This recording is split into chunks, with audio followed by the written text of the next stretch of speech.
नहीं पढ़ता ना, जो नहीं पढ़ता उसको क्या कर लूंगा इससे, मैं क्या कर लूंगा इससे।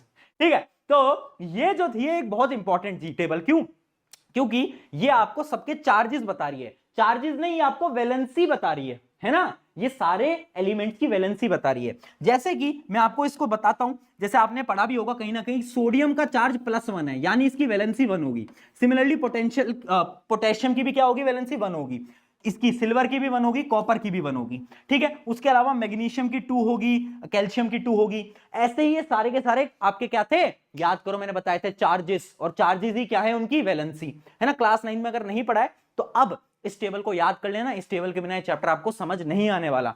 जैसे कि सल्फेट आयन होता है, तो सल्फेट का जो चार्ज होता है वो कितना होता है, -2, यानी इसकी वैलेंसी कितनी होगी, इसकी वैलेंसी होगी 2, है ना।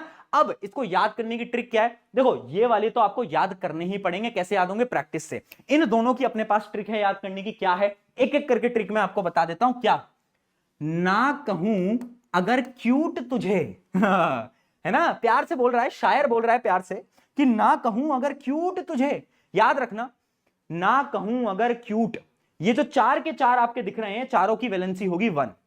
तुझे, तुझे यानी यहां पर 2 आ गया, यानी इससे नीचे के जितने भी होंगे उनकी वैलेंसी कितनी होगी, 2। ना कहूं अगर क्यूट तुझे, मांगे कार जेन फरारी, मांगे कार जेन, मांगे कार जेन फरारी, क्यों, मांगे कार जेन फरारी क्यों नहीं 3, अब यहां पर 3 आ जाएगा, इससे नीचे के सबकी वैलेंसी क्या होगी, 3 होगी, है ना। मांगे कार जेन फरारी क्यों नहीं 3 ऑल्टो फरारी, है ना, 3 ऑल्टो फरारी। ये ट्रिक्स होती हैं, अगर आपको डायरेक्टली याद है तो डायरेक्टली कर लो, वरना ट्रिक से कर लो। ऐसी इसी की एक ट्रिक बना रखी थी, क्या थी ये ट्रिक, कि हाय हेलो, हाय हेलो चलो बाहर आए और सुनो नहाएं या फिर बोल सकते हैं और सुनो नाचे, जो भी तुम्हें बोलना है। हाय हेलो चलो बाहर आए और सुनो नाचे। ठीक है, तो ये ट्रिक्स हैं, आप ऐसे याद कर सकते हो, आप ऐसे याद कर सकते हो, इनको तो आपको रिमेंबर करना ही पड़ेगा। अब ये याद क्यों करने होते हैं, क्योंकि इन्हीं से ही हम केमिकल फॉर्मूला लिखते हैं। एक बार प्रैक्टिस कर लेते हैं, कैल्शियम कार्बोनेट का मुझे फॉर्मूला लिखकर बताओ जल्दी। अब देखो फॉर्मूला कैसे लिखना होता है, इसकी पूरी वीडियो है, मैं आपको डिस्क्रिप्शन में दे दूंगा, मैंने डिटेल में पढ़ा रखा है वहां पर, अभी मैं डिटेल में नहीं पढ़ाऊंगा, उसको देख लेना जिसको प्रॉब्लम है ना, 15-20 मिनट की वीडियो है। जैसे सबसे पहले मैंने लिखा कैल्शियम, सबसे पहले बेटा मैंने क्या लिखा, कैल्शियम, और उसकी वैलेंसी लिख दी, वैलेंसी क्या होती है कैल्शियम की, 2, है ना। और फिर मैंने लिखा कार्बोनेट, कार्बोनेट की भी वैलेंसी होती है 2। अब मैं क्या करता हूं, क्रॉस मल्टीप्लाई कर देता हूं, है ना, वैलेंसीज को क्रॉस मल्टीप्लाई कर देता हूं, ये दोनों बराबर हैं तो इन दोनों को हम काट सकते हैं 1 और 1, तो इसका फॉर्मूला आ जाएगा कैल्शियम कार्बोनेट।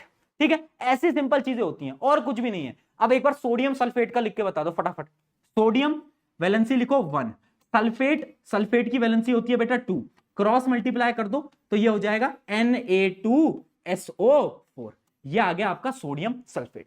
ऐसे हमें क्या लिखना होता है, केमिकल फॉर्मूला लिखने होते हैं। आई होप सबको क्लियर है, नहीं है तो वीडियो मैंने डिस्क्रिप्शन में दे रखी है, पढ़ लो यार मूर्खो। क्या कर रहे हो नवी में, क्या कर रहे थे, सही बताना मुझे, एंजॉय कर रहे थे, एंजॉय कर रहे थे, नहीं कर रहे थे, सच बताना, कर रहे थे एंजॉय, पता है मुझे। ठीक है, अब मैंने आपको बता दिया कि फिजिकल स्टेट बहुत इंपॉर्टेंट है, याद रखना, सॉलिड, लिक्विड, गैस और एक्वस।